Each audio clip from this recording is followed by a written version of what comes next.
नमस्कार। आज मैं फिर आपके सामने बरेली रेंज के एक जनपद बरेली की एक घटना के साथ उपस्थित हुआ हूँ। आज मेरे लिए बहुत खुशी का विषय ये है कि आज 200वां अंक किस्सा गोई का आपके सामने प्रस्तुत होगा। हर 50 अंक का एक सीज़न होता था, ये चौथे सीज़न का अंतिम अंक और किस्सा गोई की सीरीज़ का 200वां अंक आपके सामने प्रस्तुत करते हुए मुझे बहुत खुशी हो रही है। आपके बिना सहयोग के, बिना आपकी टिप्पणियों के, बिना आपकी जो आपने जहाँ कहीं भूल हुई है उसको सुधार करने के बारे में आपने जो लिखा, बिना उसके ये पूरा होना संभव नहीं था। 16 अक्टूबर 2020 को एक वृद्ध महिला अन्नपूर्णा देवी थाना इज्जत नगर में आई। रात का वक्त था और थानाध्यक्ष के वर्मा थाने पर उपस्थित थे। उन्होंने बताया कि मेरा बेटा अवधेश सिंह ढाकनलाल इंटर कॉलेज सौहदा शीशगढ़ जनपद बरेली में सहायक अध्यापक के पद पर काम करता है। वो अपनी पत्नी विनीता उर्फ बिंदु और अपने 7 वर्ष के बच्चे अंश के साथ शहर के कर्मचारी नगर के निर्मल रेजिडेंसी एक अपार्टमेंट है, उसमें एक अपना मकान खरीद कर उसमें रह रहा था। मेरा बेटा रोज़ मुझसे सुबह और जब वो स्कूल से लौट कर आता था तब बात किया करता था, दिन भर का हालचाल, माँ की जो परेशानियाँ या जो दिक्कतें हैं उनके बारे में पूछना और बाकी लोगों के हालचाल के बारे में, दिन भर जो कुछ हुआ है वो ज़रूर फ़ोन करता था। 12 तारीख की रात में जब वो स्कूल से लौट कर आ गया था और बाहर टहलने के लिए जा रहा था तब उसने फ़ोन किया था। फ़ोन में सामान्य हालचाल के बाद उसने ये भी बताया था कि आजकल ससुराल के लोग ज़्यादा परेशान कर रहे हैं। कभी कभी जब वो ज़्यादा लोग घर पर आ जाते हैं तो मुझे ये लगने लगता है कि कहीं ये लोग मेरे साथ कोई घटना न कर दें। 12 की बात 13 की सुबह जिस समय पर अमूमन फ़ोन आता है उस पर फ़ोन नहीं आया तो मैंने लगभग 1 घंटे उसका इंतज़ार किया। उसके बाद करीब 12 बजे मैंने अपने बेटे अवधेश सिंह का फ़ोन मिलाया, लेकिन फ़ोन बंद आया। मुझे लगा कि शायद वो आज जल्दी में स्कूल निकल गया और वहाँ कोई उसे काम पड़ गया, कोई मीटिंग हो जाती है, कभी कभी मीटिंग्स के बारे में बता देता है सुबह जल्दी फ़ोन करके कि आज मीटिंग रहेगी, मेरा फ़ोन बंद रहेगा। ऐसा कुछ उसने इस बार नहीं बताया था, लेकिन माँ की ममता, उसने ये मान लिया कि कोई ना कोई काम होगा इसलिए बंद होगा। शाम तक उसने इंतज़ार किया। शाम को फिर उसी समय पर जिस समय उसका फ़ोन आया करता है उस समय तक इंतज़ार किया, नहीं आया तो फिर उसने फ़ोन मिलाया, फ़ोन बंद था। उसने विनीता का फ़ोन मिलाया, विनीता का भी फ़ोन बंद आया। विनीता यानी उसकी पुत्र वधू विनीता सिंह उर्फ बिंदु। 12 की शाम को फ़ोन आया, 13 पूरा निकल गया। 14 को उसने किसी तरह उसके जो उसके अध्यापक मित्र थे, जो सहायक अध्यापक और कई जगह थे जो जिनका उनके साथ सिलेक्शन हुआ था, उन सबको फ़ोन करके कहा कि देखिए अवधेश फ़ोन बंद किए हुए है, 2 दिन हो गए हैं, घबराहट सी हो रही है, आप ही पता करके बताएं क्या बात है। फिर उन्होंने सब जगह पता करके अध्यापक में प्रधान अध्यापक से पूछ के बताया कि 13 तारीख से वो अवधेश सिंह स्कूल नहीं आ रहा है, न ही इस बार उसकी कोई एप्लीकेशन आई है कि वो अवकाश पर जाएगा या किसी काम में बिजी रहेगा, न ही वो स्वयं उपस्थित हुआ है। साथ ही साथ विनीता के बारे में भी कोई सूचना अन्नपूर्णा को नहीं मिल रही थी। अन्नपूर्णा एकदम घबरा गई और 15 की सवेरे ही वो फिरोज़ाबाद से चल के बरेली आ गई। बरेली आते ही वो सीधे कर्मचारी नगर के उस मकान में पहुंची और देखा वहाँ पर ताला बंद था। आसपास के पड़ोसियों से पूछा। पड़ोसियों ने कहा 12 तारीख की रात विनीता, उसकी बहन और उसका एक भाई, जिनके साथ और 3-4 लोग थे, 2 गाड़ियों से रात में निकल गए। पड़ोसियों ने रास्ते में जब पूछा तो उन्होंने बताया कि मेरे भाई के बेटे का मुंडन है, मैं घर जा रही हूँ। माँ ने पूछा कि अवधेश भी साथ में दिखा था? उन्होंने कहा नहीं, अवधेश तो नहीं दिखा। विनीता थी, उसकी बहन थी और एक भाई था, एक ड्राइवर था, 2-3 और अनजान लोग थे जिनको मैंने पहले नहीं देखा। फिर अन्नपूर्णा घबरा गई कि अरे इतने लोग और भाई के मुंडन में जाएंगे, अवधेश क्यों नहीं जाएगा।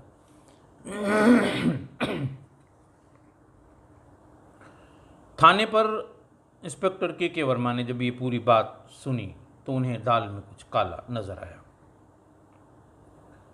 वो समझ गए कि इसमें कुछ गड़बड़ है। इंस्पेक्टर तुरंत अन्नपूर्णा को लेके कर्मचारी नगर के उसके घर पे गए। वहाँ पर उन्हें भी ताला बंद मिला, जैसा कि अन्नपूर्णा ने बताया था।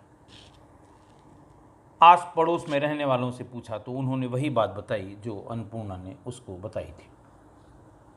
वहाँ के लोगों ने यह भी बताया कि ये महिला पूरे दिन से परेशान है, हर जगह जाके दरवाज़ा खटखटाती है और उससे पूछती है।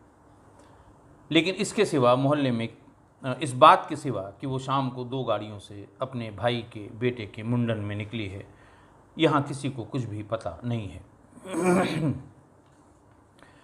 फिर भी अन्नपूर्णा पूरी रात पुलिस वालों के साथ अनेक संभावित स्थान जो कभी कभी टेलीफोन करते समय बेटा उनका बताया करता था, वहाँ पर गई।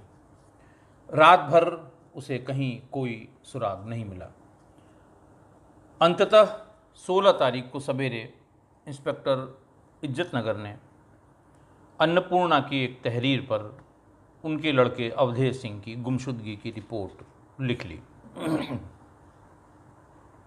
उसमें उनका हुलिया और बातचीत से जो सामान्य रूप से कपड़ा पहनते हैं, रंग, ऊंचाई, तमाम चीज़ें उसमें लिखी गई और ये भी लिखा गया कि अंतिम बार वो 12 तारीख की शाम को अपनी माँ से अपने घर से ही बात कर रहे थे।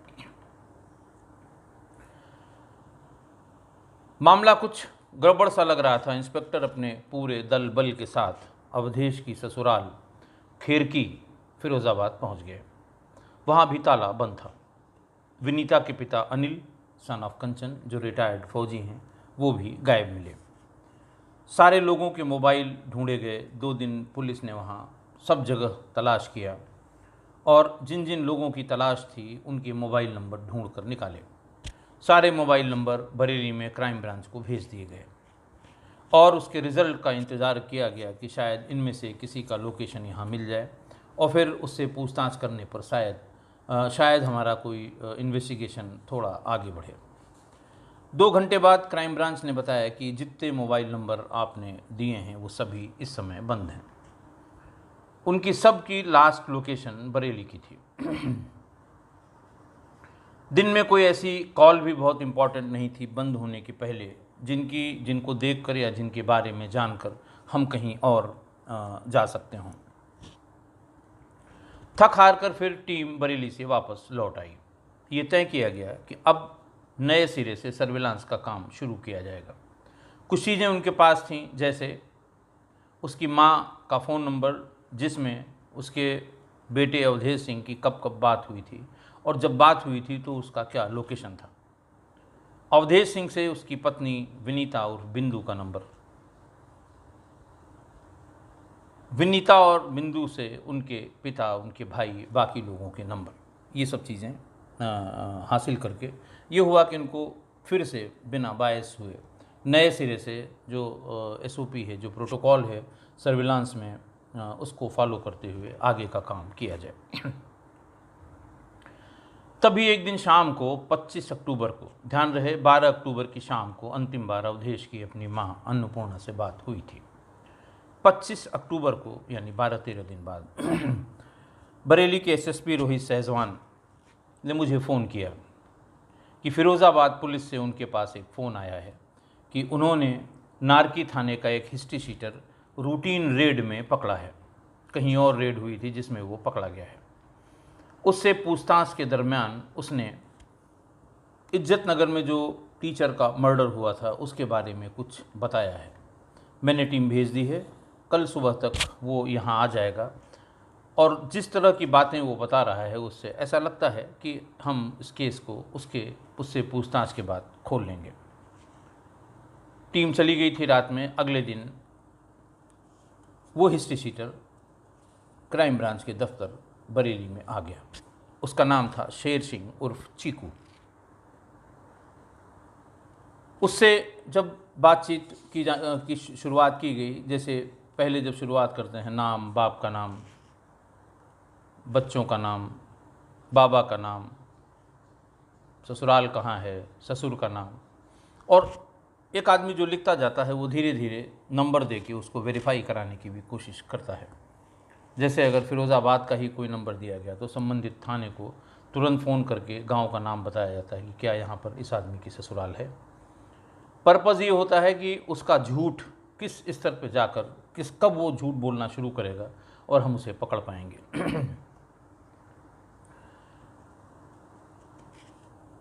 वो थाने का मजारिया हिस्ट्री शीटर यानी एक्टिव हिस्ट्री शीटर था और उसकी जराइम की फहरिस्त बहुत लंबी थी।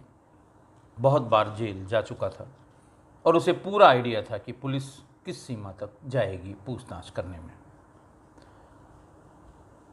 धीरे धीरे जब उसकी बातें कंट्राडिक्ट होनी शुरू हुई, पुलिस अपने हिसाब से, चूँकि सारे लोग ही घटनास्थल पर उस पर अन्नपूर्णा के साथ उसको ढूंढने के लिए गए थे, सारे लोग ही मकान और उस पूरे मोहल्ले की छानबीन कर चुके थे और लगभग उनको उसकी पत्नी और बाकी लोगों के बारे में आइडिया था। वो पूछते पूछते जब उसके बातों में विरोधाभास होने लगा तो आप समझ सकते हैं कि पूछताछ का स्कोप बढ़ता गया। पहले अच्छी वाली, बहुत अच्छी वाली, बहुत अच्छी वाली, और फिर सत्य बोलक यंत्र पर भी आजमाइश शुरू हुई।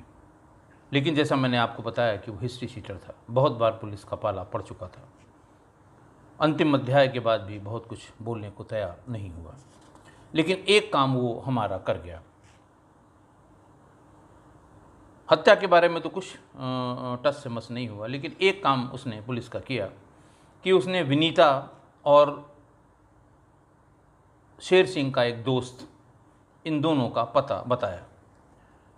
बार बार जब भी हत्या के बारे में, जब भी इसके बारे में अवधेश सिंह, तब तक ये पता नहीं था कि इसकी हत्या हुई है या नहीं हुई है या कहाँ गया हुआ है, कहीं छिपा हुआ है। तो अवधेश सिंह के बारे में बिल्कुल टस से मस नहीं होता था, लेकिन बहुत ज़्यादा जब सारी आजमाइश शुरू हुई उस पर, तो उसने विनीता के बारे में बता दिया कि ये यहाँ होगी, क्योंकि मेरी अभी किसी से बात हुई है। सीडीआर से वो क्रॉस चेक किया गया और बिल्कुल सही निकला कि हाँ, उससे बात हुई थी। विनीता से नहीं, विनीता और इसके बीच में किसी तीसरे व्यक्ति से। बार बार यही कहता था कि आप अवधेश के ससुर को पकड़ लीजिए, आपको अवधेश का पता लग जाएगा। उसकी बातचीत से ऐसा लगता था कि जैसे वो भी श्योर नहीं है कि वो कहाँ पर है, लेकिन जितने कंट्रडिक्शन आए थे उससे ये लग रहा था कि ये ज़रूर इस पूरी प्रोसेस में, या ज़रूर इसको जानकारी है कि अवधेश कहाँ मिलेगा। लेकिन फिर ये तय किया गया कि अब बजाय इसके कि हम इसे और कसें, क्योंकि ये आदतन अपराधी है और जानता है कि पुलिस किस लिमिट तक जाएगी, उस लिमिट तक अगर बर्दाश्त कर लीजिए तो पुलिस कुछ नहीं निकाल पाएगी। इसलिए पहले जो इसने पता बताया है विनीता का, उसको देख लिया जाए। अगर विनीता मिल जाएगी तो हो सकता है हमारा काम कुछ आसान हो जाए। विनीता भी आ गई और विनीता के आते ही थोड़ा बहुत कसने के बाद शेरू उर्फ चीकू ने बताना शुरू कर दिया। अपने हिस्से की बात उसने बतानी शुरू की और बाकी की बात विनीता ने बताई जब वो टूट गई तब। सबसे पहले उनसे ये पूछा गया कि कहाँ हैं, अवधेश है कहाँ। इन दोनों ने मिलकर बताया कि अवधेश की हम लोगों ने हत्या कर दी है। बॉडी के बारे में पूछा तो उसने कहा, बॉडी मेरे साथ चलिए, हम रिकवर करा देंगे। फिरोज़ाबाद में एक जगह हम लोगों ने बॉडी को गाड़ दिया था। ये उसका वो स्टेटमेंट था जो हमें आगे ले जाता है, यानी वो कितना सच बोल रहा है और कितना झूठ बोल रहा है। अगर बॉडी हमें बरामद हो जाती तो बाकी चीज़ें सब सही निकल जाएंगी। पूरी टीम यहाँ से रवाना हुई, फिरोज़ाबाद पहुँची, वहाँ मजिस्ट्रेट से ऑर्डर कराया, क्योंकि एक्सह्यूमेशन जो होता है बॉडी का, गड़ी हुई बॉडी को निकालने का काम मजिस्ट्रेट की उपस्थिति में कराया जाता है। मजिस्ट्रेट की उपस्थिति में बॉडी जहाँ इन्होंने बताई थी वहाँ से निकाली गई और बॉडी अवधेश सिंह की ही थी। उनकी माँ ने उसके कपड़ों से, हालांकि बहुत बुरी तरह क्षतिग्रस्त हो गई थी, बहुत दिन हो गए थे, हमारे ख्याल से घटना के 15 दिन बाद बॉडी एक्सह्यूम की गई थी, लेकिन माँ ने पहचान लिया। माँ की पहचान में कभी कोई गलती नहीं हो सकती। बहुत सी चीज़ें उसने बताईं और वो सही निकली। बाकी विनीता ने बहुत चीज़ें बताईं। उससे जो चीज़ निकल के आई वो ये थी कि अवधेश सिंह मूल रूप से भीथरी गांव है, नारकी थाना में, जनपद फिरोज़ाबाद में, वहाँ का रहने वाला था। और 10 साल पहले उसकी शादी खेरिया, नारकी थाने में ही दूसरा गांव है, खेरिया में रिटायर फौजी अनिल पुत्र कंचन की पुत्री विनीता उर्फ बिंदु के साथ हुई थी। बिंदु शुरू से ही बहुत ही फैशनेबल, सुविधाभोगी, रोज़ नई, कीमती और वर्तमान चलन के फैशनेबल कपड़े पहनने और चश्मा लगाने की शौकीन थी। वो बहुत उसके अरमान बड़े ऊंचे ऊंचे थे, बहुत बड़े बड़े ख्वाब थे। और अवधेश सिंह एक बहुत ही साधारण प्रवृत्ति का आदमी था। टीचर था, अपनी नौकरी में ज़्यादा विश्वास करता था और अपने परिवार में उसका लगाव अपनी माँ से था। माँ से लगाव के कारण ही पत्नी से उसका रोज़ कुछ न कुछ विवाद हो जाता था। अवधेश ये चाहता था कि उसकी पत्नी बिंदु एक साधारण महिला की, घरेलू कामकाजी महिला की तरह उसके साथ रहे और रोज़ रोज़ का ये झंझट और मेरी माँ से जो बार बार वो झगड़ा करती है, उसको गाली देती है, ऐसा न करे। रिश्तेदारों की पंचायत हुई, दोनों परिवारों को बिठाया गया। विनीता के पिता और इसकी माँ और पिता अवधेश की बैठे, बातचीत हुई और ये तय पाया गया कि नहीं, अब ये सेवा करेगी। सेवा भाव का मतलब अब ये बहुत पैसा मांगती है अपने तमाम फैशन को पूरा करने के लिए, वो सब छोड़कर एक साधारण महिला की तरह, कामकाजी महिला की तरह अपने घर में रहेगी, पर इसके लिए इसको माँ से अलग घर लेना होगा। अवधेश और बाकी लोग भी इस बात पर राजी हो गए और उन्होंने कर्मचारी नगर के निर्मल अपार्टमेंट, रेजिडेंसी में एक अपार्टमेंट खरीद लिया और पति पत्नी वहाँ एक साथ रहने लगे। लेकिन बहुत थोड़े दिन तक ये उसका व्यवहार सामान्य रहा और उसके बाद वो अपनी हरकत से बाज नहीं आई।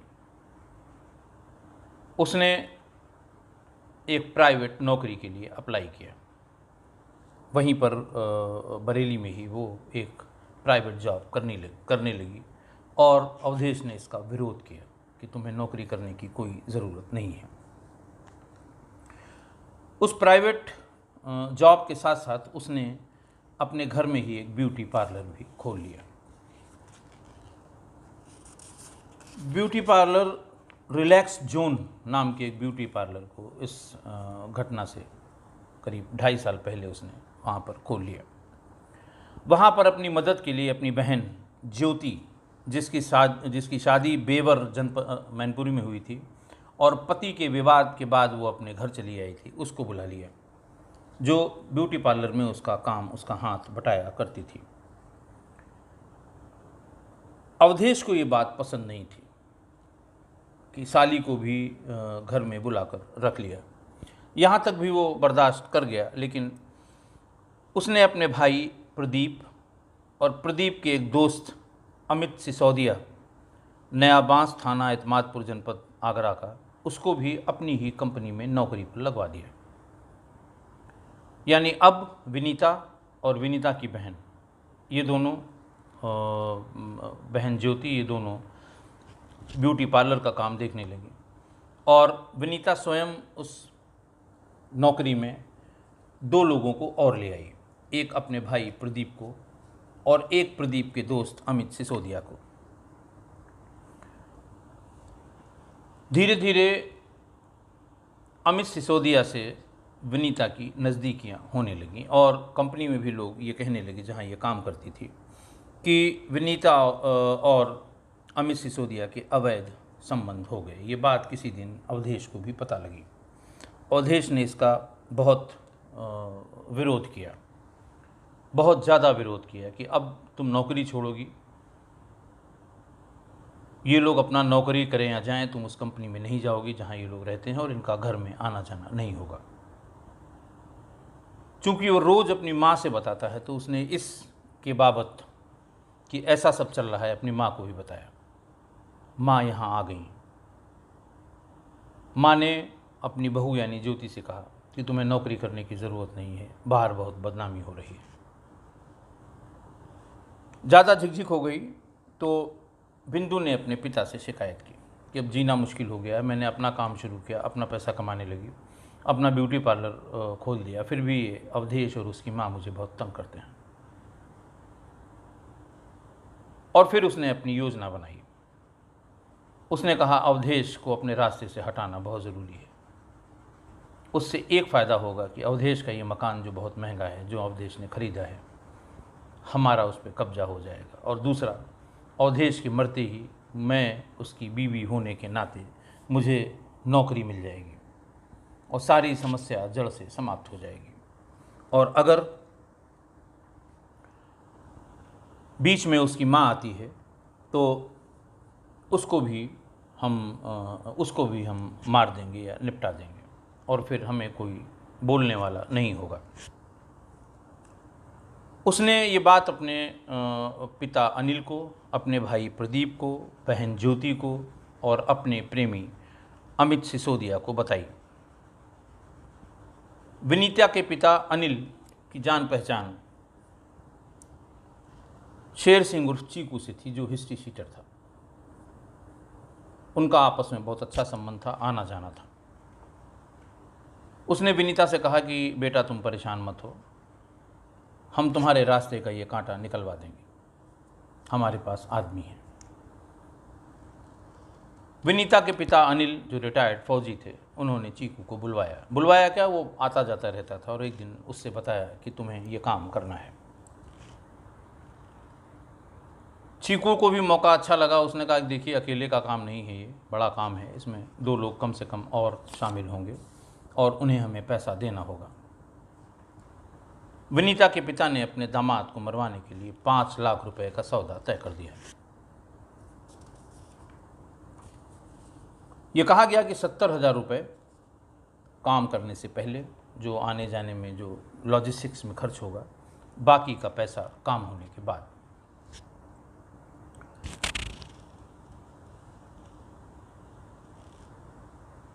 शेर सिंह उर्फ चीकू ने अपने 2 साथियों पप्पू जाटव उर्फ अखंड प्रताप निवासी जरानी खुर्द, थाना सिकरौली, जनपद एटा, और भोला उर्फ नवीन गुप्ता निवासी नारकी, फिरोज़ाबाद, इनसे बात कराई और उनसे कहा कि तुम काम करने के बाद 1-1 लाख रुपए तुम्हें मिल जाएंगे, बाकी हम लोगों का काम है, हम लोगों को पैसा नहीं चाहिए, काम करिए, पैसा लीजिए और जाइए। बात सबको पसंद आ गई।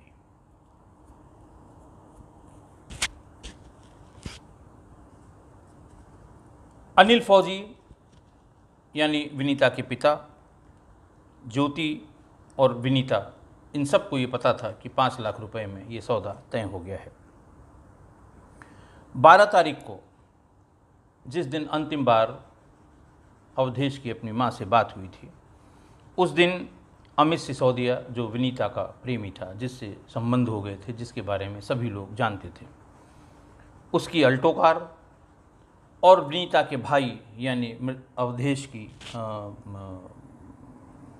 मृतक अवधेश की का साला प्रदीप, उसकी एसयूवी महिंद्रा, उस गाड़ी में प्रदीप, अमित सिसोदिया, भोला, अखंड, ये सारे लोग बरेली पहुंच गए। विनीता इतनी शातिर थी कि उसने जब वहाँ से ये बताया कि हम लोग चलने वाले हैं, तो उसने कहा अब कोई कॉल नहीं करेगा, जिसे बात करनी होगी वो वीडियो कॉल करेगा, ताकि ये स्पष्ट हो सके कि कौन बात कर रहा है। अगर व्हाट्सएप कॉल होगी, व्हाट्सएप की नॉर्मल इंटरनेट की कॉल होगी, तो उसको तो कोई भी कह सकता है हमें दिक्कत होगी, केवल वीडियो कॉल पे बात होगी, और यही हुआ भी। वहाँ से वो लोग चले और हर मोमेंट पर वो वीडियो कॉल करते रहे। जैसे ही बरेली पहुँचे, शेर सिंह ने वीडियो कॉल पर विनीता को बताया कि हम आ गए हैं, तुम ये बताओ अवधेश की लोकेशन क्या है। उसने बताया थोड़ा और वेट करो, अभी वो 6 बजे के आसपास, 7 बजे के आसपास बाहर टहलने जाएगा। ये लगभग वही समय था जबकि अवधेश की अपनी माँ से बात हुई थी। अवधेश टहलने के लिए जैसे ही निकला, विनीता ने व्हाट्सएप वीडियो कॉल करके बताया कि फ़ौरन चले आओ, उसके आने में आधे घंटे लगेंगे। जैसे ही अवधेश घर के बाहर टहलने के लिए निकला, दोनों गाड़ियों से ये सभी 6-7 लोग आ गए, और जैसे ही अवधेश घूमकर आया, ये लोग आंगन की तरफ चुपचाप खड़े हुए थे। जैसे ही वो भीतर आया, अपने कमरे की तरफ मुड़ा, इन सब लोगों ने मिलकर उसे आंगन में गिरा लिया और वहीं गला दबाकर उसकी हत्या कर दी। हत्या के बाद विनीता ने कहा कि यहाँ तो पता लग जाएगा, अभी जब ये स्कूल नहीं जाएगा लोग ढूंढेंगे और फिर पुलिस ढूंढना शुरू करेगी। इसकी लाश को इस ज़िले के बाहर ले जाना है। थोड़ी देर में गाड़ियाँ दोनों थी ही तैयार कर दी गईं। विनीता और ज्योति को घर पे छोड़ दिया गया कि सारे लोग चले जाएंगे तो लोगों को शक होगा। जब तक बॉडी को अंतिम रूप से डिस्पोज ऑफ नहीं कर दिया जाए, तब तक ये दोनों घर पर ही रहेंगी। हुआ भी यही। प्रदीप वाली गाड़ी एसयूवी में बॉडी को रख लिया गया और बराबर विनीता वीडियो कॉल से इन लोगों से बात करती रही। कई बार बीच में उसने ये कहा कि उसकी साले की शक्ल दिखा दो, जिंदा होके खड़ा ना हो जाए,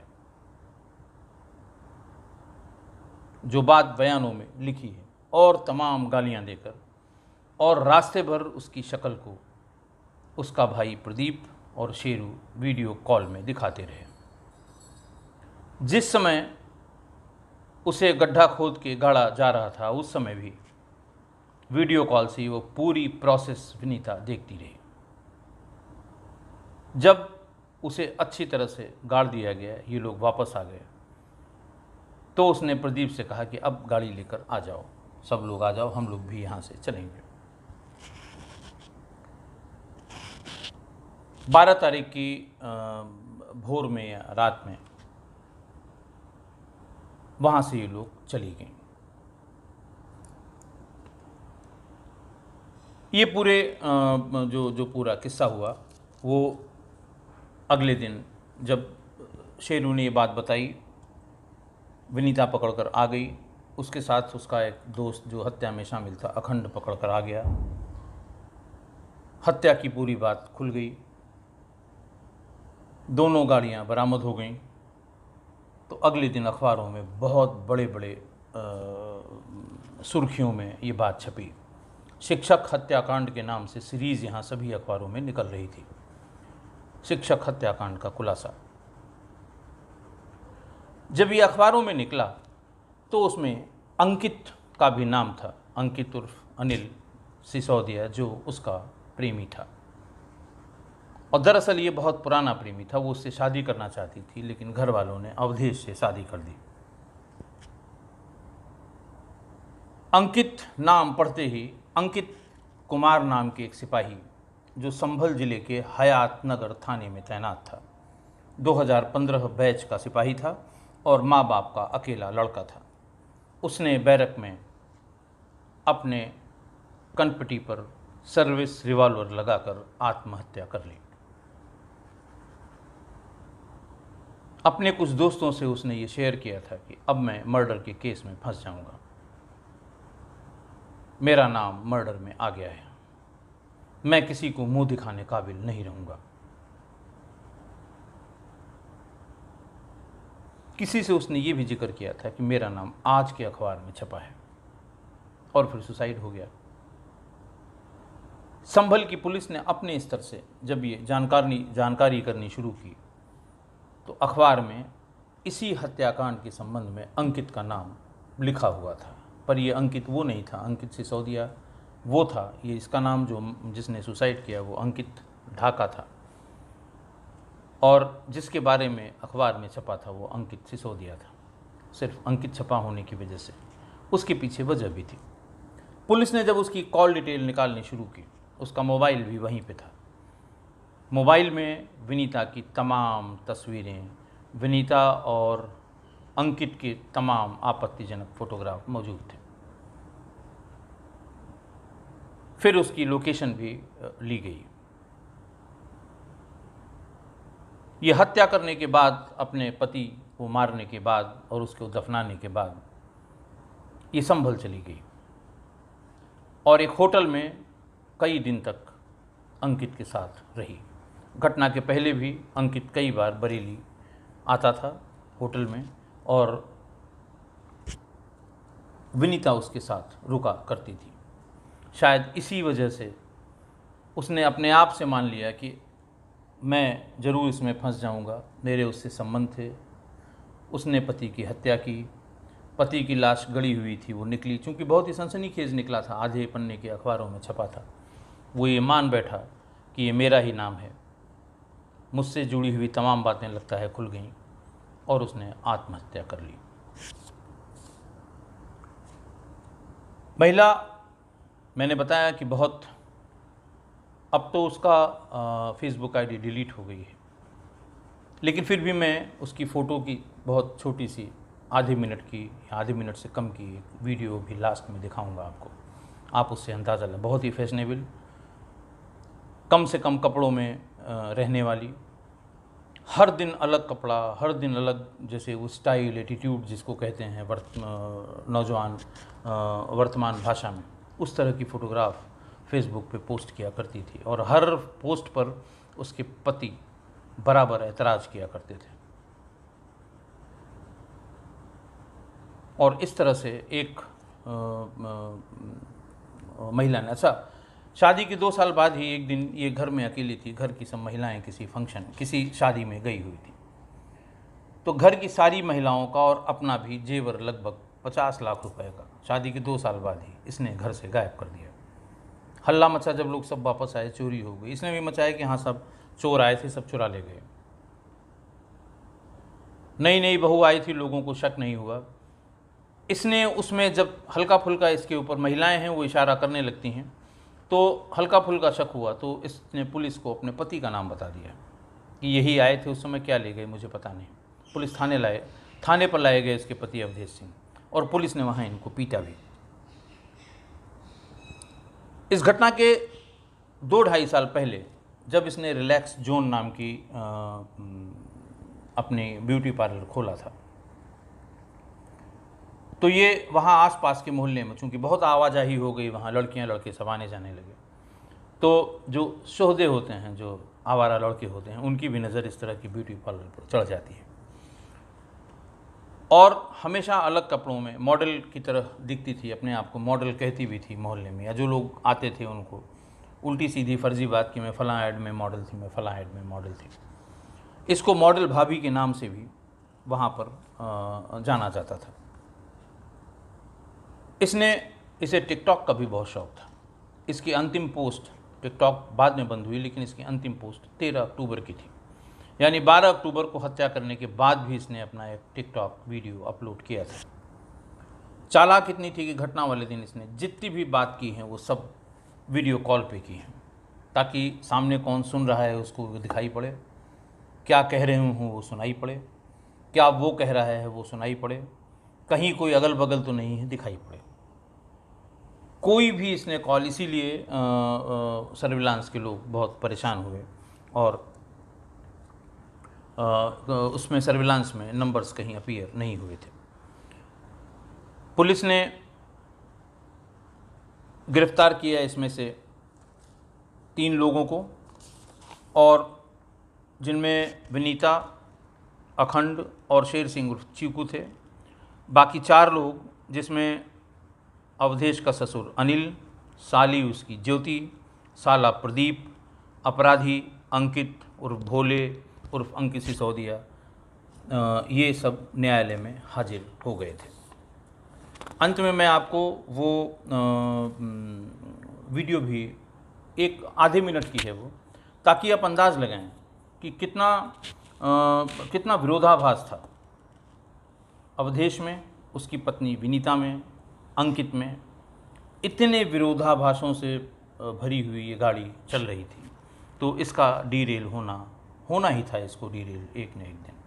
लेकिन कोई महिला इतनी शातिर, इतनी चालाक और इतना नीचे तक जाएगी, इसकी भी कल्पना मुश्किल है। आप ये आधे मिनट का वीडियो देखें, उसके बाद फिर मैं आपसे बात करता हूँ।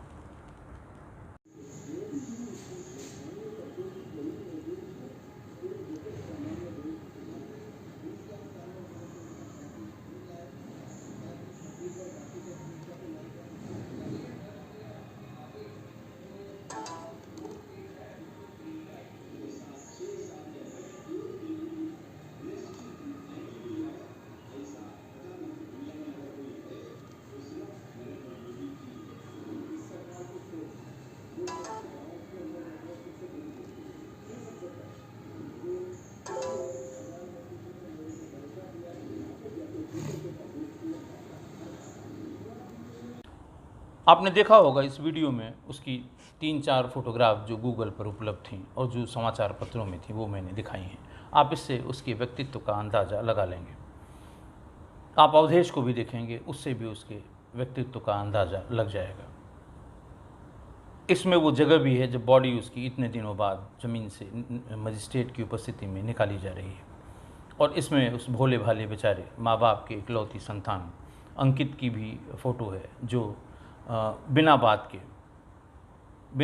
बिना अपनी कोई गलती की, ये मान के कि मेरा ही नाम है, और ये मान के कि मैं ही फंसूंगा क्योंकि मेरे उसके संबंध है, उसने आत्महत्या कर ली। ये घटना एक साथ कई संदेश दे गई। आज बस इतना ही।